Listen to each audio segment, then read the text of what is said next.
hopefully we can get the video working. I don't know what's going on with that, but welcome to our 4-H community update. Been doing these every 2 months. We might want to relook at the frequency in the future here. So we'll be talking about that as a team to make sure that it serves everyone best.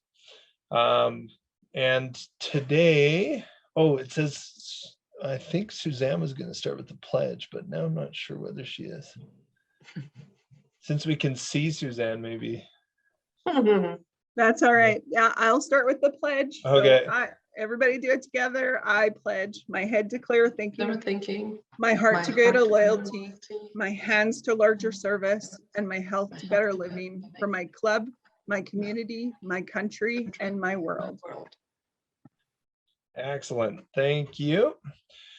So we're going to do we're going to actually introduce something pretty neat this time, and this is some regional funding and some sponsor engagement. So Bianca and Suzanne have been working towards that, and then we're also going to give a program and delivery update after my quick CEO update. Now, just because there's not too many people on here, it doesn't mean not too many people end up watching this, because we end up posting them on YouTube, and we get a lot of people that end up watching it in the next week or two. So it's important that we go through each thing. And as always, if anyone has any questions, please let us know, and we'll try and answer them as quick as we can. Okay, next slide. Okay, so first of all, for our communications outside of these town halls, our website and the Scoop have been where we're focusing the majority of our efforts for communications.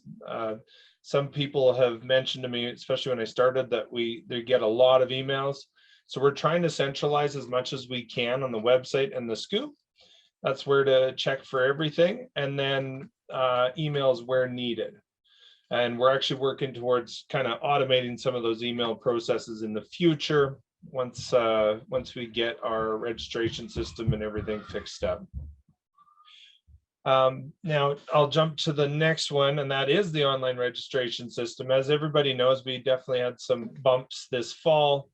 We found some areas with the registration system that needed to be fixed immediately. So we jumped into that, fixed those, knowing that it wouldn't fix everything. It might make some issues, which it did, but we wanted to fix the vulnerabilities to make sure the website and the online registration system was secure. Now that that's all good, we have a staff member on our team who comes from a youth background, but also has worked with some pretty big registration systems. So she's going through all of that system and doing upgrades. And that there's going to be 2 major phases to these upgrades, but the first phase is just getting the program section updated, which is coming along very well, so that when you register for programs, it's going to look and feel the same as everything else you do on the member side. And then I don't know what happened. Oh, there we go. And then on the next upgrade will be trying to figure out how we can systemize the registration process for members and parents and volunteers in the next, maybe if it's not this coming year, it'll be in the following year if it's too much work to get done. But basically the goal is to reduce the workload and simplify the process for everyone in 4-H. I can say this year as a 4-H parent, it's pretty clear that there's a lot that can be done to automate and simplify the process, and that's what Bridget's actually working on in the next phase. Some other projects that are well on their way and they're actually nearing completion. We're just going to do some engagement with some key people across the province to make sure everything is for most of the community kind of understand that, and that's a code of conduct enforcement process. Something we've realized is everyone signs a code of conduct, and if we can ensure that it's really clear on how we can uphold the code of conduct, In the rare situations where that is an issue, that is something else that we've been working on. And we're near the final phases of that. We just want to, again, reach out to the community and get some input before we roll that out. Something else I've been asked for is area coordinator duties, which I would love to have been able to answer that when, okay. I would love to be able to have given the area coordinator duties, but when I started, I was clearly told that every area had different duties. If the expectations were different across the entire province. So one of the reasons I held up on that was we wanted to see what was really needed and where that middle grounds were. So we're on the final step of that as well. And I'm going to reach out to hopefully some of the regional leadership across the province to make sure that we're all aligned, because that's quite a challenge. It seemed pretty easy, but it actually isn't, because the duties were different across the province. And I was told that by the province right when I started. They said it would be real difficult to try and streamline that. So we kind of left it a little bit more flexible, but we'd like to work our way towards streamlining that. And then finally, the 4-H handbook has been a big project. It's basically answering all of the common questions that are asked across 4-H, where we've found that the answers are different. So the goal with this handbook is to give a simple, concise answer on what is a key leader, what are the requirements for a member, and all those things where we've seen the answers be quite inconsistent. We're going to be able to streamline those. And that is the goal of the handbook. All of these processes, though, they're all going to be living documents, which means whoever's in charge of it, and it will say on whatever the document is, who's in charge, people in the community will be able to contact them and give them feedback, and we can evolve it to best serve our community. And we know that not every answer is going to be perfect for everyone, but if we can get 95% of the community good, solid answers, they'll be able to move forward much easier. And so that's kind of the bigger projects. A lot of these are near the tail end, which is excellent. But again, we want to reach out to the community to make sure that the leadership across Alberta is in some agreement on a lot of these things. So those invites will be coming out shortly. And Steve Bertha says, I hope the registration for the program is fixed. That there was a program that had to be canceled because there wasn't enough paid members or registered paid members and leaders for the programs. And the answer is, yeah, it's if it's not live today, it's live right away here. The fixes for the registration system have been done, and I think they were on the final steps of testing. There's somebody on this message or on this town hall that would know the answer to that, but I think today was the deadline. So I'm not sure, Bertha, what you mean by there were more than one, but I think it's because you were hinting, Kurt, one of our staff to be on, and I think Bertha means there were more than one who couldn't join. Oh, okay. Yep. Okay. All right. Okay, so Pam answered, it's up and working well. So it is up and working well. And if there's any time that someone cannot register for a program, encourage people to reach out, because we can do that. We can support them. We can walk them through it. Lots of our staff have access to be able to do that. So it's sad that if a program was canceled just because of the registration system, we could have supported that to get people registered in a different way. Okay, perfect. Great. So can I move the slide, Kurt? Yeah, that's all for me. If anyone has any questions, please send them and I'll try and answer. You can also, you can just reach out anytime. And that's all I have today. All right, that brings us right into sponsor engagements. Ooh, look at that, Suzanne. Kind of blew it up and stuff. So sponsor engagement, as you guys or everybody knows, it's a big part of our 4-H Alberta component and how we are able to run all our programs. And funding does support different levels of 4-H in many different ways. So we have club funding, district funding, we have program funding, we have scholarships, and they all come from groups, individuals, corporations that love supporting our youth. They're oftentimes as passionate about 4-H as we are, sometimes even more. And they love engaging with our stakeholders. They love making this connection.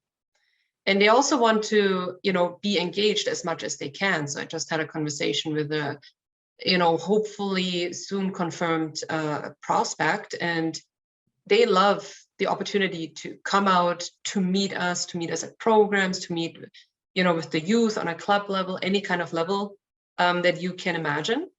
And, they want to be engaged in different locations. Sometimes it works that they are across the province. We have somebody like a big partner of ours, like ATB or Altalink or even UFA, because they're across the province. There's many different opportunities. Sometimes you have partners that are just locally confined, kind of in their own region or area, but they still hope to engage on a specific level. So that's what we wanted to talk about today, and just give you a little update. Sponsor engagement, we have many ways, as mentioned, to engage with our sponsors. So sometimes it's, within scholarship selections, it's coming out to programs, it's just meeting the youth in action, going and volunteering. And we want to give you an opportunity, once we get to the next step, to provide those tools and just give you an update on how this could work on a regional, district, maybe even club level. So we never want to discourage own, engagement and own volunteering and own fundraising. But if we can engage sponsors on a more local level versus the provincial engagement opportunities we're already providing, that would be amazing. And we will also make sure that we can provide some tools and some guidance and assistance where needed. Now, why are we doing this? That's where Suzanne will come in, and she is up on the next slide. So thanks, Bianca. You can just click through those for sure. Okay. So we are pleased to share with everybody tonight that there will be an opportunity for regions, the 7 regions, and the 4-H districts to receive additional funding. This funding will definitely be geared towards aligning to the 4-H Alberta Strategic Plan, which can be found on the 4-H website under 4-H Values and History. It's scroll down at the bottom of the page there. So if you aren't familiar with that, you can check that out. Back to what it focuses on is definitely alignment with the 4-H Alberta Strategic Plan and adding value through member programs and opportunities. So we are here to serve our youth and, go right. back. Go on. We're there to serve our youth, and we want to make sure that we're providing value to those programs out in districts and regions and the opportunities that they provide. Districts and regions will be able to access these designated funds that are earmarked for supporting these programs and opportunities for our members. And how they do that is supplying a plan and budget, which will provide a template for you. This is exact same process that our provincial committees follow. So they do submit a plan and budget on an annual basis to support their initiatives that they have planned that support our members and also growth of our leaders there too. So don't be scared. I know it seems like a lot of work you're going to have to submit a plan and budget, but it will be simple. It's not a big lengthy book. All regions and districts are doing this now by putting their yearly plan together and their budgets as well. So that's basically how you're going to access the funding. You can move on there, Bianca. So application criteria, definitely to advance these applications, we will be looking to support anything that enhances value to the youth experience. It will be a simple plan and a simple budget. And like I said, most of you are already doing it as executive and regional and district councils. It will be available at the end of the calendar year. So the 4-H Alberta does their budget based on a calendar year. We are planning and budgeting for the next year in the fall. And there will be a designated amount for each region and each district, but this will vary from year to year, depending what is available. We will set out a certain timeline. We will communicate that out with regional chairs and key people in the districts with that timeline.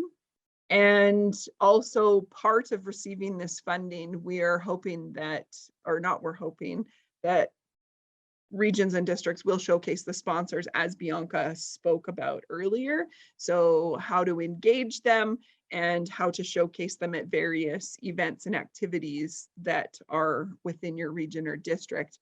And we will provide you the tools in order to do that. So you will be able to have the logos and a PowerPoint and a script and those needed tools to make you successful in showcasing those sponsors. And then at the end of the year, we'll encourage you and provide you the tools as well to send thank yous, send photos, because that helps secure future funding, and an impact report. So, and again, we'll send a template for that, that basically how many youth attended, what was their feeling, and what did they learn from that experience. So that we will support you by providing you the tools to be successful in that. So Bianca, you can go next one. To the next one. Yeah, just to answer that question, I didn't open the chat, but this funding here is for regions and districts. Key messages to take away from tonight's presentation, and like I said, we will be sending out more detail to regions and districts very soon, is that this funding comes from 4-H Alberta's provincial sponsors and supporters. The regions and districts can continue to look at their own fundraising initiatives. So I know that there's some avid 4-H supporters in various areas, but they can continue that. Provincial sponsors will be recognized at region and district levels with the tools that we will provide you. And how to access the funding is through a plan and a budget annually. And remember that it is focused on our youth. So those opportunities that add value to members of all ages, and that's what the funding will be focused on. So Bianca, did you have anything? Yeah, so I also wanted to answer Bertha's question. I saw it in the chat. So Bertha, there are other funding opportunities. So this is completely separate. This is something that was there and then it disappeared and now it's back again.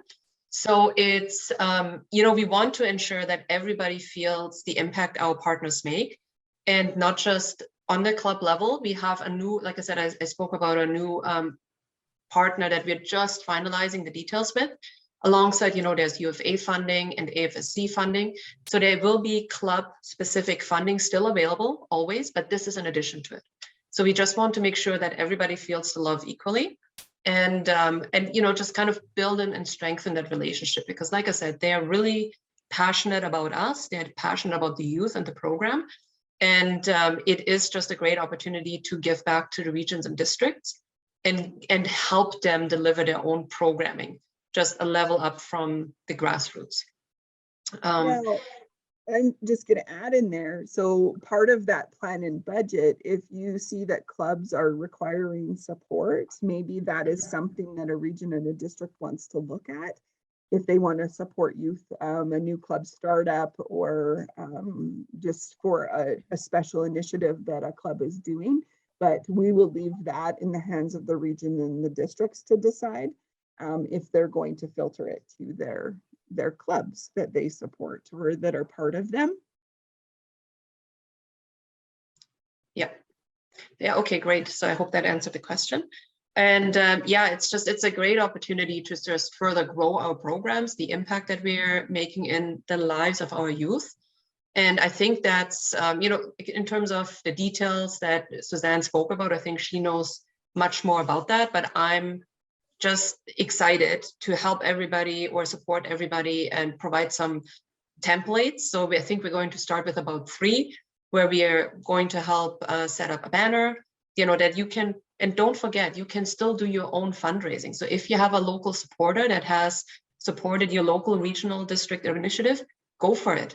Continue on. Like, we are not taking this away. This is just an additional opportunity to secure funding to enhance your program. And then, just trying to help also recognize your local partners with our provincial partners. And we are going to provide some templates. Suzanne and I had been brainstorming. So we're thinking about providing a banner, just have to figure out how many throughout the year. And because sometimes, partners come on and then they leave.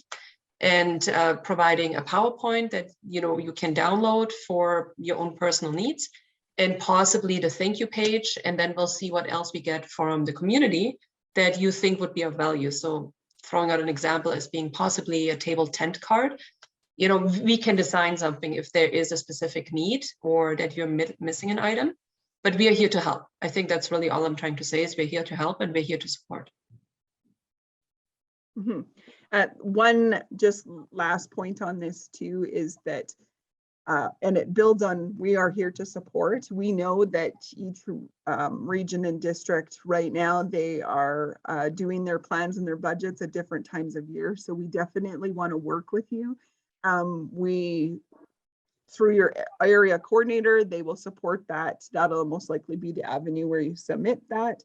So we are going to work with that time of year, and over the next year, we'll figure out what the best timeline is for that. And this is great. This is awesome. Yeah, so super fun. Does anybody have questions? I haven't seen any pop up. I'm keeping an eye on the chat here, but I haven't seen anything pop up. Are there any questions, feedback?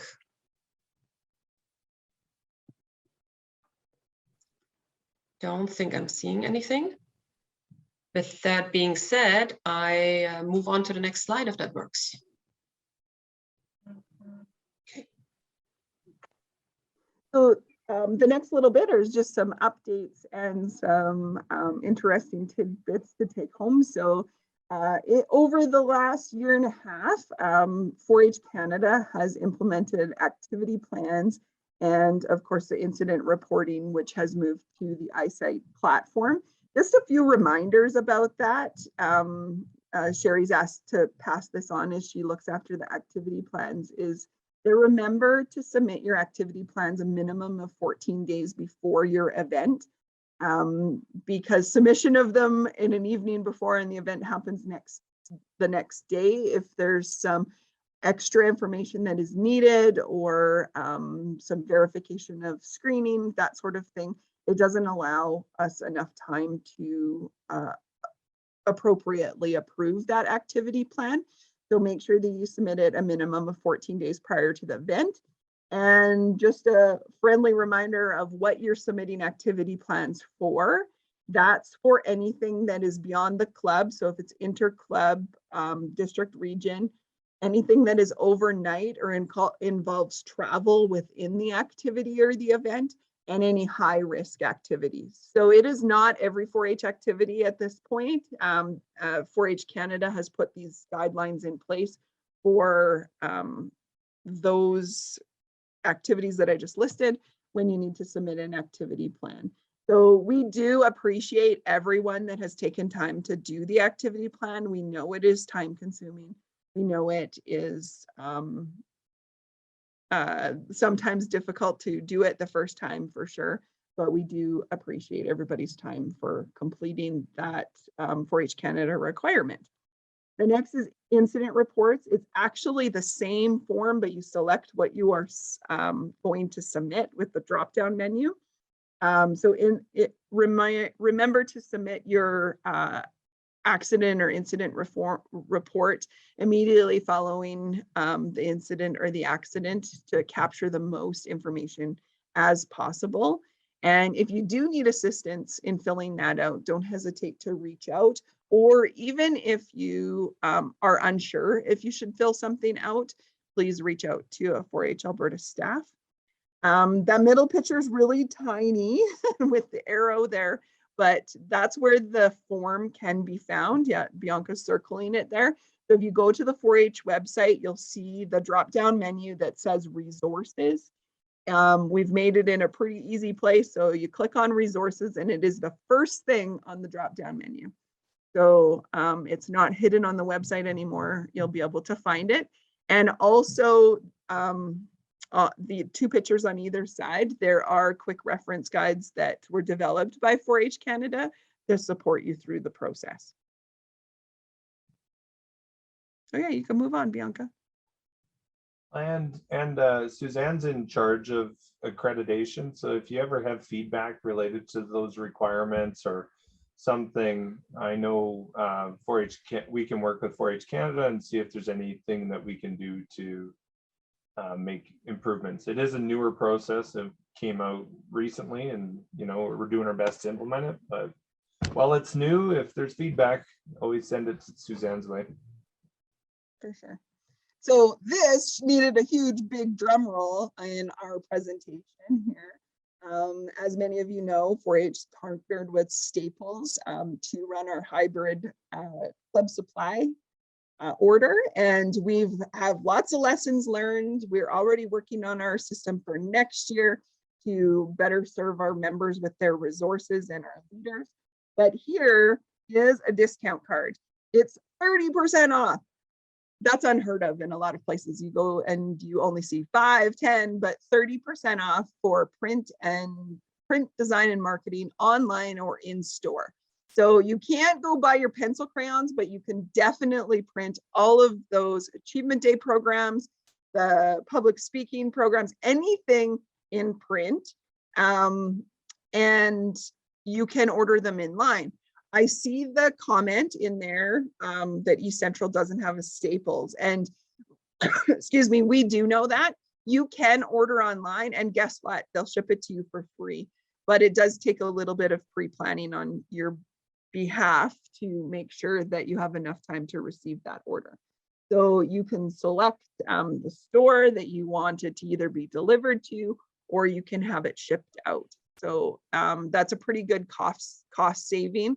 We actually reduced our club supply order by a lot in the last year by printing with Staples. So we do appreciate this partnership. This will come out in an official email. I know some area coordinators have already circulated it, which is super. You can save this photo on your phone. You can save the email on your phone. You just need those numbers at the bottom of the barcode or to show the barcode in the store. So you'll be able to do it online or in the store. So thank you, Staples. That's exciting. So a highlight reel for what's been happening in the provincial program world since our last town hall, which was in January, is our new ambassador page on the 4-H website highlights our 4-H ambassadors that were selected last fall. It provides how you're going to get a hold of them and who they are. So make sure you check that out. We're excited. Little bit of jealous of Maddie. She gets to work with that group on an ongoing basis. She's been connecting with them, gaining some feedback, and they have some awesome ideas of what they can do to support regions and 4-H members across the province. So we're excited for that team. And the last town hall, we were advertising application for a YAC member. That YAC member has been selected. Ianna Mcgregor will be representing 4-H Alberta on a national level with 4-H Canada. So she is our new Youth Advisory Committee member. The Trailblazer program is currently underway on Wednesday evenings, supported by CPA.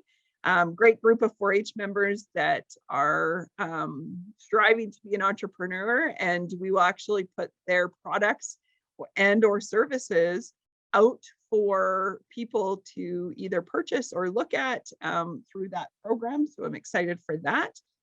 Partnered with Lakeland College to do a judging series through January and February. And that was very successful, a great turnout of all ages. And then last Friday, which we didn't get a photo on there, but we had our 4-H Alberta Provincial 4-H judging, which we had over 80 4-H members attend. And again, that was in partner with Lakeland College, and it was a successful event. All the photos on the right-hand side, that little collage, is from the Ultimate Bullfighting Experience and the Equine Experience that was hosted on March 6th. So that was a grand day. That was so much fun with a great group of professional cowboys and bullfighters in there. So that's kind of our highlight reel of what's been going on. The next slide is what is coming. So this is only a small snippet of what is coming. Because we're back in person, regions and districts have blown up their schedules. There is so much going on at a local level. Clubs are getting back into their regular routine. So like Kurt said at the beginning, make sure that you're always checking the 4-H website for updates. The regional pages also have events, the calendar. We try to keep it up to date as possible. And that will be your source of information. We will put information in the scoop, but if you forget where you've seen it, always go to the website and check that out. Provincial Communications is knocking on the door. It is April 9th and it'll be held in Lacombe. And we know lots of regions are having their competitions right now. So we look forward to those members that have advanced to the provincial level. Mark your calendars. These are two of our provincial things that we're working on right now. Is that Senior Symposium, the spring edition, is set for May 5th to the 8th, and that will be held at Olds College. You want to tell your senior members about this. We will have a focus on mental health and wellness for our 4-H members. Trip selection, we're back to that opportunity to provide trips to our 4-H members that have excelled in our 4-H program. It will be a ton of fun, and it is open to any senior member province-wide. So we're hoping to have that registration open next week in the snazzy new program registration system. So they'll be able to register and get more information there. And if you haven't already seen them, we've already had a lot of calls and inquiries about summer programs. The dates are set, they're on our website. They can be found on the main page. They're in the calendar, but they're also on the main page of our website. If you scroll down a little bit, you'll see the provincial program dates, and that registration will be open very soon as well. But start marking your calendar and circling the things you want to attend. I think that's the last slide. Hey, Bianca. Oh, this one. Do we have time? I think we have some time. You've probably heard us speak about the Youth Water Council in last fall. So we had a group of 4-H members that embraced this opportunity, which was very informative. They learned a ton, and they actually wrapped up with a weekend at the 4-H Center to finish up their project. So what they did is they had a bunch of professionals that taught them about temporary diversion licenses. They come up with the 2 infographics that you see on the screen on the right-hand side. It's a little bit fuzzy, but we will have these on our website very soon. Hot off the press is their video, and I would like to share that with everybody because it definitely gives you the warm and fuzzy feeling of our awesome 4-Hers that we have out there. So Bianca, if you stop your share, I will share the video. And in the meantime, while I'm pulling up that video, you can ask any questions in the chat.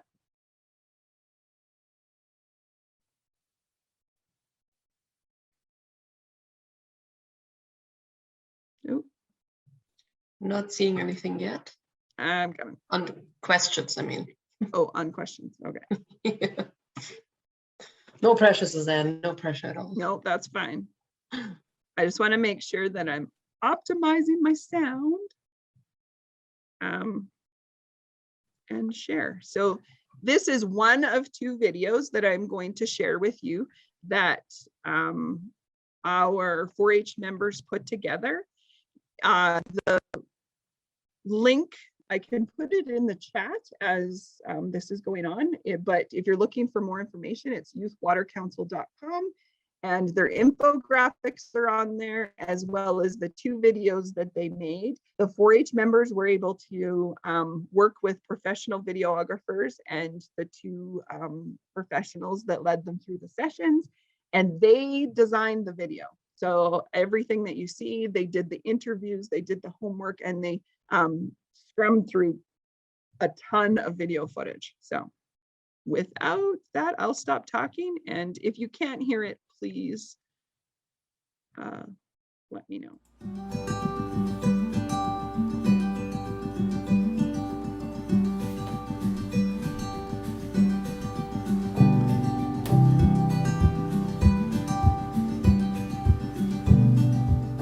Water is a crown resource. Technically, water belongs to all Albertans, and it's important that all water used is licensed so that it can be managed appropriately. Temporary diversion licenses are small snippets of time for a small volume of water for a specific project. I think it's super important. We need to have water. If any company could come on our land and take the water, we would not be able to run our cattle. Temporary diversion licenses are under the Water Act. They're an approval. Generally, they're geared towards industries. They're an 8-year approval to withdraw water for up to 1 year, so on a temporary basis. What's required for a temporary diversion license? You need to have a point of diversion, so your source of water, your point of use, so where you're using that water, and that specific points, so whether it's for pipeline construction, whether it's the lease where your drill rig is, the lease where you're fracking, there's specific spots that that water can go to, and you're only authorized to divert from that source to that point of use that you've indicated in your application. It's the responsibility of the individual who is moving the water to have all of the proper documentation, including their license, available. You can go right online from your home computer, fill out the application, and then it's reviewed by one of our subject matter experts that will take a look at where you're bringing the water from, where you're moving, and what other conditions may be affecting any type of a water diversion. So the government will look at a different watershed or water body and determine how much water is available to allocate from that water body, and then they'll ensure that that amount of water is appropriately allocated, so not over whatever that threshold is. And then from flowing sources like streams and rivers, there's a certain rate that you can divert water at to ensure that that river or stream is healthy. Third parties can apply to divert water from private land, and what they would require from a landowner is the right to access. And this must be included in their application. Landowners do not need a temporary diversion license for water that they are diverting for household use. They can divert 1,250 cubic meters of water for household use and up to 6,250 cubic meters for traditional agricultural use. And traditional agricultural use is any use related to pesticide and herbicide application or for raising livestock. If a third party approaches you and wants to apply for a temporary diversion from a water source that is on your land, You need to ask as many questions as you can of the company. When will they be accessing? How much water will they be taking? What will be their point of access? What is the reason for their use? The regulators will look at all the details of a temporary diversion license application, and they will take into consideration some of the broader impacts. But what you need to understand is that you are the one who is providing them the right to access your land. And so if you have certain things that you want to have considered, such as where will the access road be? Do they need to cross the land? Make a list, call Farmers and Property Rights Advocate Office, talk to a specialist. There are also agricultural water specialists that you can talk to, and make a list of all the conditions that you think you would like to see in the contract that you draw up with them. Whatever type of land use planning you're doing, it's extremely important to have, some method of recording what's happening on the ground, and the license, probably more important than anything, records what's actually happening, not just, a ballpark estimate. If it goes down below the critical level, it could be that people are short of water downstream. That's why the water license, I think, is very critical.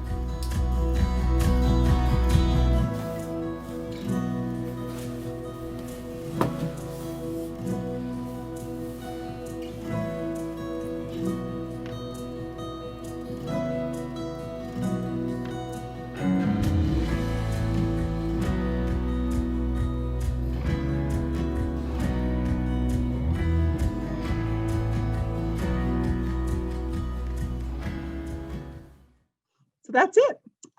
It was a pretty awesome final product. Thank you to Jen and Scott that took on that project and led our 4-H members through various sessions and then the final wrap up. So you can check that out. We'll have it on our website soon. But in the meantime, you can just Google youthwatercouncil.com and that website will come up. So I'll turn it back over to yeah, it was an awesome program, Carol. It really was.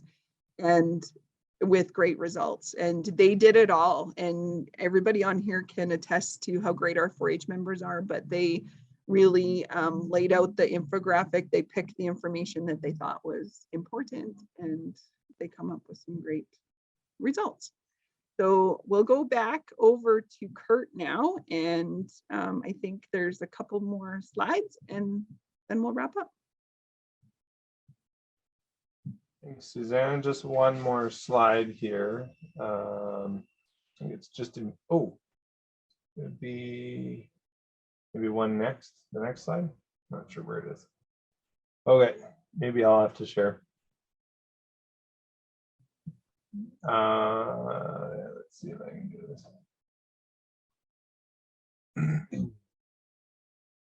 So the final slide here is that the directors' positions, some of them have been extended, some have not. We have enough people applying for them.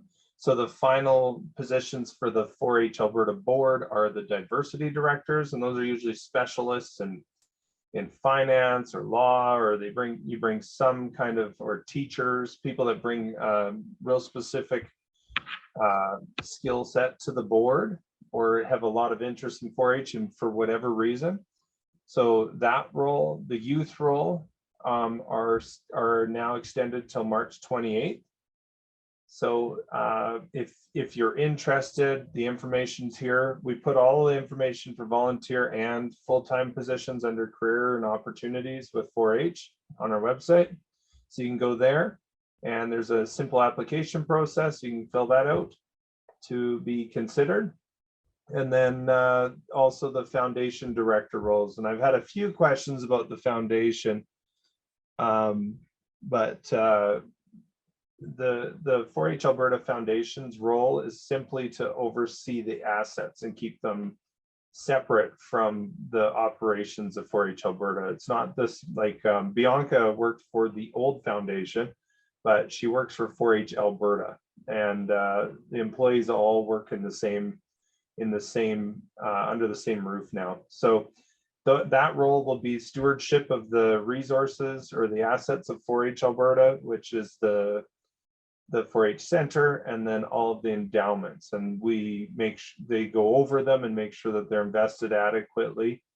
And another good example of that is last year, our return on our endowments ended up being, I don't know what the total was. It was over for spot or scholarship endowments. It was well over 200,000, and our fees was was under 30,000. So, you know, that investment in every case across this province, people had a much larger return than the fee that was charged to administer those scholarships. And some of them were halved. Sorry, Kurt. Some of them were cut in half as well.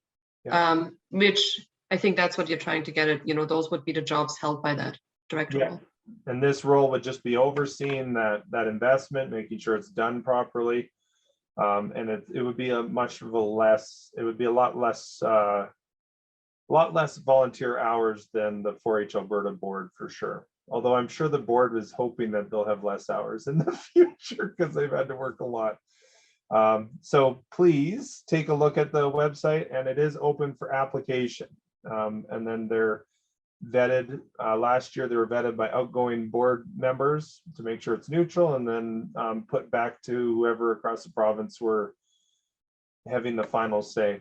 Yeah, please put your application in if you are interested, or if you think you can bring something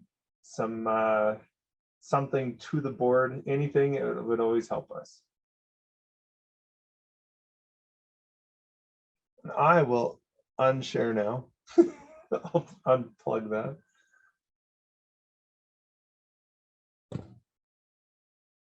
I think that's about it. Is that correct? All right, so we're gonna close with our sponsors. We always should do this. You add all of our regional and district events. I don't know if you can reshare, Bianca, but we'll throw them back on. Something that I think a lot of people appreciate in our community is our sponsors have stuck with us through COVID. And Bianca and I've actually been able to meet almost all of them, and they've been critical to help us keep going and continue to serve our youth. And Alberta government is obviously the #1 sponsor with $1 million a year. And that was part of the transfer and the merger. And then we've got our Emerald Clover sponsors. Bianca, since you're on, maybe you could do this, because this is. I kind of was waiting for that. I was waiting for that. That was my moment to shine. Yeah. So as you mentioned, you know, we're really appreciative of the government of Alberta's support, because it does go a very long way. And we were just grateful to have it started with the transition. We also have our Emerald Clover sponsors, and you know, everything that there's everybody on this slide, this page does something special. For example, AltaLink, they're going to do our communications competition. We have Alberta Recycling with our recycling program, the Stampede Foundation coming up with 4-H on Parade, ATB with Financial Confidence, U of A funds 4-H clubs and districts, and CPA, and as Suzanne mentioned them earlier, they are supporting our Trailblazer program. So big thank you. Our Gold Clover sponsors with AFSC, PV, and Save on Foods. So you have AFSC is also providing club and district funding, PV providing the PV discount card for club projects and member projects, and Save on Foods. And we're going to do a few exciting things with them this summer. For example, the nutritionist, again, some coupons, with some gift cards. So there's going to be a whole lot going on. And then we go into our Silver Clover. Wanted to mention ECOL. They are always great with our scholarship online application. They're actually helping us out again this year and troubleshooting any issues. UC Brand actually used to be service equipment. Now they have moved over to Brand. Always Fortis Alberta, Kubota, Lamleys, and Wolf since last year. So we are super grateful for their support. Our Bronze Clovers, a lot of longtime supporters, starting with Alberta Beef. We have BASF, we have Bayer, Federation of Alberta Gas Co-ops, Gas Alberta. Both of them, I think, are going to participate through the communications competition, just as sending a judge. Then we have Glacier Farm Media. Lakeland College hosted us last Friday, and I think it was a huge success at the judging competition. I think, Kurt, you went, and Suzanne, I know you went. MCSnet, one of, well, the only one that we have right now is providing support in terms of the internet. Not that they're giving us the internet, but they are an internet provider. So that's great. We have Nutrien with Journey 2050, Olds College, that's where we're going to have Senior Symposium. RBC Foundation, Rocky View County, and Viterra. Then our Green Clovers, the Farm Credit Canada, Genome Alberta, Olds Regional Exhibition, and Plains Midstream. The White Clovers, Alberta Land Producers, Federated Cooperative Limited, Livestock Identification Services. They actually did a great video on manifests with me. So we're going to get that cleaned up and get it posted, so kids know how to do that. And Radical, and then the Sheep Breeders and Second Chance Livestock in the friend category. National partners, because we do get some national funding through 4-H Canada. Those would be AAFC or Agriculture and Agri-Foods Canada, also BASF and Bayer. They're also national partners, but they believe in us a lot on a provincial level, so they give both ways. Farm Credit Canada, the same thing, the RBC Foundation, Syngenta, and TransCanada. So that's just powered through. 5 minutes to spare. Questions, feedback, go. That's awesome, Bianca. And again, if people often ask who to reach out to for different things, but if it's related to sponsorships, scholarships, reach out to Bianca. If it, fundraising, Bianca's pretty darn good at it. So even if you're looking at some advice for doing some local asks or anything like that, Bianca would be excellent. And we're going to be moving a little more like that as we continue forward. We want to make sure that our team, if everyone's expected to know everything, we're not going to do well. So we're going to try and specialize as much as we can without it affecting the service that we can provide our community. And I do have to apologize. I keep noticing that it gets darker and darker. I need one of those little headlights above my computer. So actually, I have to turn my computer around. I'm not quite sure. So I'm not trying to sit in the dark on purpose.